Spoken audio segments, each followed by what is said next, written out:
friends, my name is Sarah, and today we are going to have a little discussion about rating inflation, emotional reading, and whatever else just sort of comes off the cuff. A couple of weeks ago, Jenna from the channel, Jenna Claire K, did a video on rating inflation. So I commented on Jenna's video and just shared my thoughts with her on a couple of things and realized that I had a lot more thoughts than I just wanted to share in a comment, and so I thought I would make a video sharing my own thoughts on rating inflation and emotional reading and just some other things that are sort of interconnected to this. I'm hoping this doesn't get super rambly and makes coherent sense by the time all is said and done, but if we get a little lost somewhere in the middle, I apologize in advance. If you've been watching my channel for any amount of time, then you probably have recognized that I tend to be a fairly emotional reader. And a big part of that is because I am just an emotional person in my life in general. I cry very easily. I feel things very strongly when it comes to just situations in life in general and stuff like that. And when it comes to art as a whole, if you're talking music, theater, dance, whatever, I tend to have pretty strong emotional reactions to things. So my emotions when it comes to my reading are not just limited to reading. I just feel very closely connected a lot of times to the art that someone else has created that I then have the opportunity to consume. And I think with books it manifests itself in a very strong way, often because I am also a writer, and so I do understand on some level the sort of heart that goes into creating characters, but I also just really love stories and the tales of people, fictional or real, and they just tend to have a very strong emotional impact on me. So very often when I'm reading a book, I feel really strong emotions connected to that particular book. I get really angry, or I get really sad, or I get very excited, or I get tense or nervous or whatever. I cry a lot when I am reading books, and there are some books that I've read and sobbed for like the last 10 chapters of the book, or I've sat in my bed and like blubbered as like all of these things are happening to these characters. And you know, sometimes it's because that was an unexpected thing and I just wasn't ready for that to happen, but usually it's because throughout the course of the story, the author has created characters that I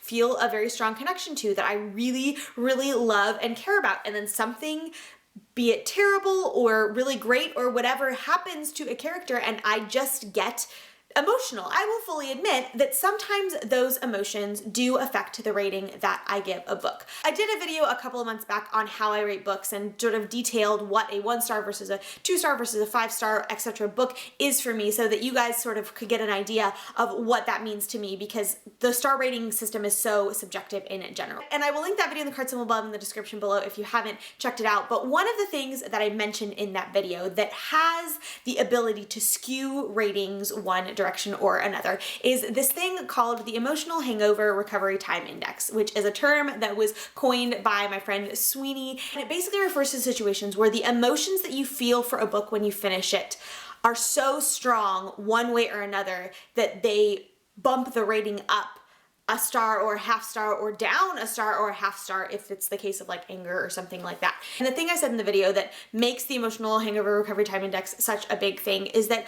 I believe that one of the most important parts of writing a good story is writing a story that is going to emotionally impact your readers. So in that sense, I do think it is totally fine to let your emotions affect your ratings a little bit.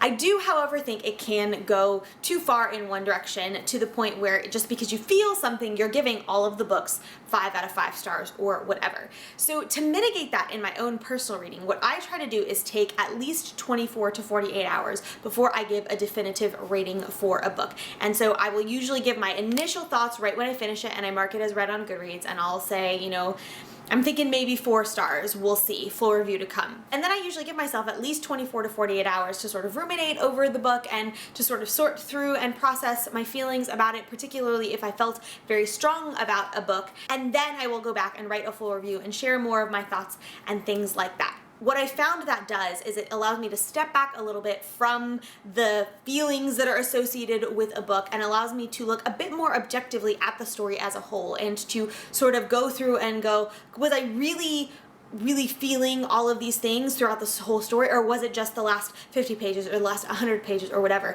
And do those last 50 or 100 pages that made me feel something deserve to bump the rating up to a higher rating than I might have given it otherwise, or something like that. The other thing to note is I don't think there's anything wrong with going back to a book either on a reread or just a little while later as you're looking through your Goodreads or something like that and lowering your rating on a book. Those immediate emotions can sometimes inflate your ratings, and I think that the big test of whether or not a book really does deserve 5 stars or 4.5 stars or something like that is how much it sticks with you. And so if you read a book and you feel all these feelings and you give it 5 out of 5 stars, but then 2 months later you're not really thinking about the story at all and it's sort of like yeah, it was a story, then I think it's totally fine to go back and lower that rating if you feel like it.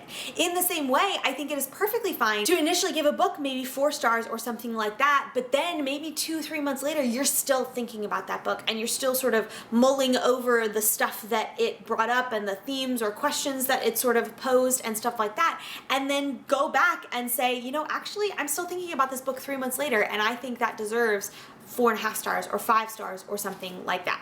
And that sort of leads into one of the big thoughts that I had when I was watching Jenna's video, and that is, I believe that whether or not a book stands up over time is a huge indicator of whether or not it is a favorite for you. If you can read a book once and absolutely love it and then read it again 5 years later when you are in a completely different situation in life and still love it just as much, then that's a great indicator of whether or not that's a book that you really love and care about and will carry with you throughout your life. Obviously, people's reading tastes grow and change over time. I read a lot more literary fiction now than I ever did as a kid, partially because I didn't really know literary fiction was a thing, but partially because the older I've gotten, the more character driven I've become in my reading. And I still can appreciate a really great and compelling plot, but I'm not ever going to give a book a really high rating if it just has a compelling plot, but the characters are pretty so-so. So it probably got a little bit rambly in there, and I apologize for that, but basically my thoughts on this could be summed up in that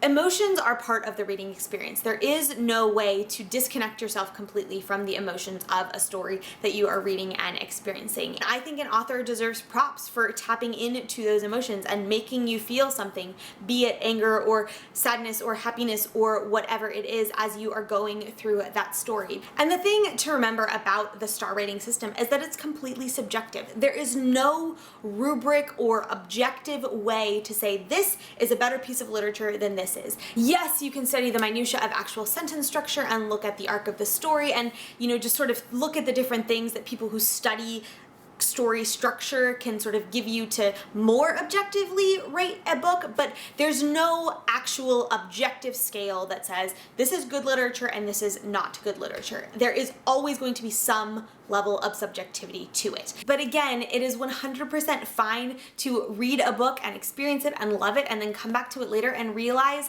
that maybe it wasn't as great as you thought it was. And it is fine to change ratings. It is fine to do all of those things. Yes, you are going to have books that are going to stand the test of time and you are going to love again and again and again as you read them throughout your life and as you share them with your children, as you share them with your friends. And that, like I said, is a test, I believe, of what your favorite stories are. Well, there you have it, friends. Those are my probably somewhat rambly thoughts on rating inflation and emotional reading and favorites and subjectivity in the reading experience and all of those things. If you have thoughts on this subject, I would love to hear them. So please let me know in the comments below and let's get a discussion going about all of these things. If you want to follow me elsewhere online, you can find me on Twitter, Instagram, and Goodreads, all at Sarah Ann Hayes. The links for those profiles will be in the description below. Thank you so much for watching. I hope you enjoyed this video. Don't forget to subscribe, and I will see you next time. Bye! So in that sense, I do think it's totally fine to let your emotions and words are hard.